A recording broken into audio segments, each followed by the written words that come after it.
Mani sauc Imants Mellupis. Visu mūžu es saistīts ar motosportu. Biju jauns puika, kādreiz sāku braukt motokrosiņā, interesēja motocikleti. Tajā laikā bija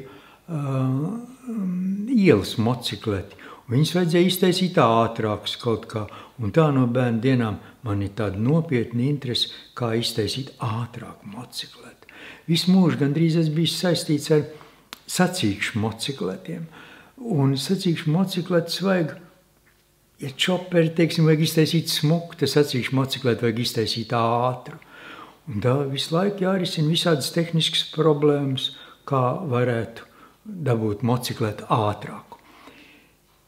Tagad man ir pār 70 gadi. Ja es tā padomāju, tad pa motocikletiem es interesējos 50 gadus. Cirko Lāci iemāca staigāt par striķi, jeb dancot pa 5 gadi, bet es 50 gadus interesējos par tām lietām. Tā kā es uzskatu, ka kaut ko drusciņi es arī saprotu un zinu no tām lietām. Es neesmu prolongu dīleris, bet ja prolongu dīleris man lūdz pastāst savus iespaidus, tad man tā kā vienkārši ir nērti viņam atteikt, jo es esmu sajūsmā par prolongu. Kādreiz savā laikā mēs ļoti daudz eksperimentējām ar molibdēnu. Cilindru virsmas ieberzējām, virzuļus ieberzējām ar molibdēnu. Tad Sanktpēterburgā, agrāk Ļeņingradā, speciāls institūts izlaida tādu smēru, ko uzsmērē, lika krāsnī, žāvēja, un tad noklāja virzuļus, lai samazinātu bērzi.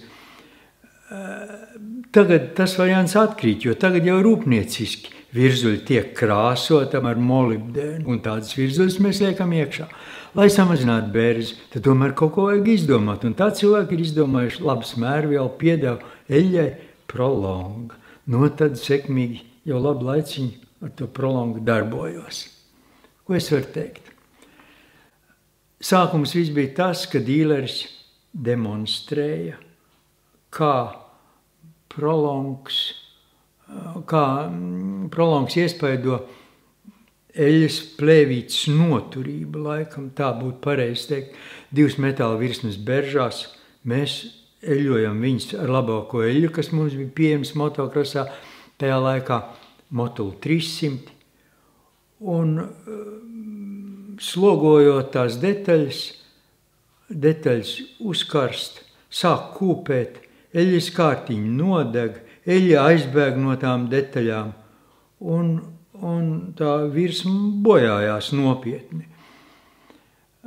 Ja mēs pielējam tai eļļai klāt prolongu drusciņu, tad viss tas process ir tāds, vienkārši es brīnumiem neticu, bet vairāk to Olsen stendus, ko izmēģina to plēvīt, nevar nobremzēt. Un tas mani faktiski paņēma. Kā nevar nobremzēt? Tātad ļoti samazinājās bērzi. Tātad to man vajag sacīkstēm. Un tā arī bija. Faktiski pēc brītiņa mēs aizbraucām uz jaudas stendu, uz Rīgu, uzlikām motocikletu uz jaudas stendu, Kawasaki 250 kubiki, kam ir 32 zirgspēki. Tādu pa jaunu pasvaigu, uzlikām uz jaudas stendu, noņēmām jaudas diagrammu. Tad ātrumkārbā, kur ir litrs eļļa, pielējām 10% prolongu. Tas ir 50 gramu laikam, ja? 50 gramu, tā iznāk 5% prolongu pat, ja? 50% prolongu, 5% prolongu pielējām, padarbinājām to mocīti minūtes 10 un ņēmām otrais jaudas diagrammu. Parādīja, ka viens zirgspēks pie 32 zirgspēkiem ir klāt. Vēl tur tie baudītāji arī izteica šaubas, vai tā tas var būt. Bet otrais ņemot jaudas līkni, parādījās tas pats 32. Viens zirgspēks klāt pie 32 zirgspēkiem. Tātad tas liecina, ka bērzi ievērojami samazinājās. Tagad pusgadu laikā jau ir man tādi motori bijuši jaucam ārā, kas izstrādājuši. Tur 10, 20, 30 stundas ar prolongu piedevu, un es esmu pārsteigts par tām virsmām, kas veidojās tiem motoriem, kas strādā ar prolongu.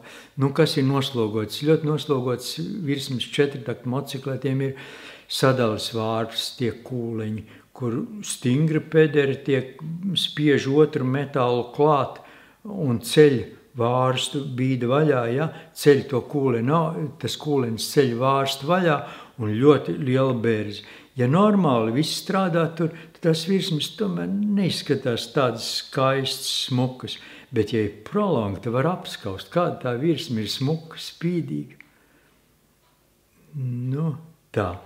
Vēl te tāda darīšana man ir tāda ļoti spēcīga motora, ūdens motocikleta motors, kam ir 500 zirgspēki. Yamahas motors, 2 litru motors, ļoti spēcīga turbīna. Un puisim ir problēmas. Problēmas ir ar klaņu šālītēm. Tās klaņu šālītes faktiski kalpo vienas sacensības. Sacensības, varbūt kopā visiem treniņiem var reiķināt stundu, varbūt drusciņu vairāk. Un tad jāmaina šālis, jo viņas ir beigts. Ļoti liela slodze. Motoram 500 zirgspēki. Spēcīga turbīna klāt. Tagad man puisis saka tā. Kopš es lietoju prolongu, es esmu nobraucis jau 4 sacensības ar tām pašām šālēm. Viņš man saka, skaties, kādas tās šāles. Es nevaru salīdzināt, es neesmu redzējis to veco šālīti patreiz. Bet, izskatās šāle laba šāle. Tā pa prolongu es varu teikt tikai to labāko. Nav nekas slikts, ko teikt. Arī dīlerim es jautāju, vai es varu visiem ieteikt prolongu, vai ir arī bijuši kaut kādi gadījumi, kad prolongs nekalpo. Tad man atbild, ka ir šādi tad pretenzijas, bet viņas nav tā īsti pamatotas. Es saprotu, prolongs neko neatjauno. Prolongs, tātad, ja tā vārps ir sadilus, vai tās ir sadilus, vai tas virzulis ir nodilis, tad viņš it kā neko neiztaisa labāku, bet viņš eļo to, kas ir, un tad ātrs motors taisa un saglabā tās berzes virsmas. Berzes virsmas, lai motori ātrāk grieztos, tiek taisīts minimāli mazas. Tā arī mūsdienu sacīkšu motoriem virzulīši kalpo 20 stundas, 12 stundas. Proks firma raksta, ja ekstremāla braukšana notiek, tad 8 stundas virzulītes. To pašu virzulīti, ja ieliek tās pašas firmas virzulīti, ja ieliek kartingā, kartinga motorā, kur ir 18,000 apgriezieni, tad virzulīšu mūžs ir tikai 2 stundas, jo berzes virsmas ir iztaisītas ļoti, ļoti maziņas. Tad ļoti maz viņš kalpo tas virzulīts, tādēļ arī vajag ļoti labi eļošanu. Ja?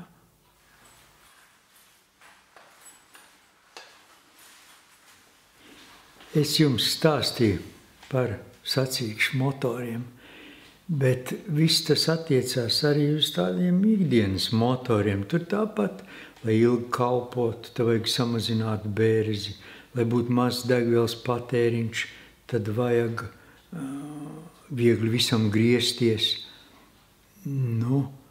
Tā.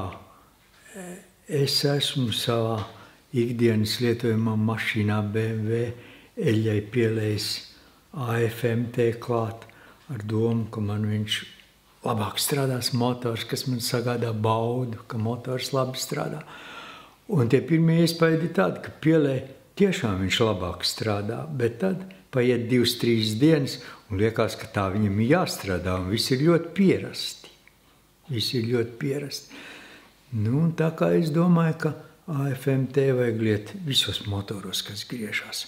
Arī ātrumkārbā, arī tiltā, arī motoros, kā zāles pļāvējos, kā motocikletos, tā zāles pļāvējos, tā motorzāģos un mašīnās, protams.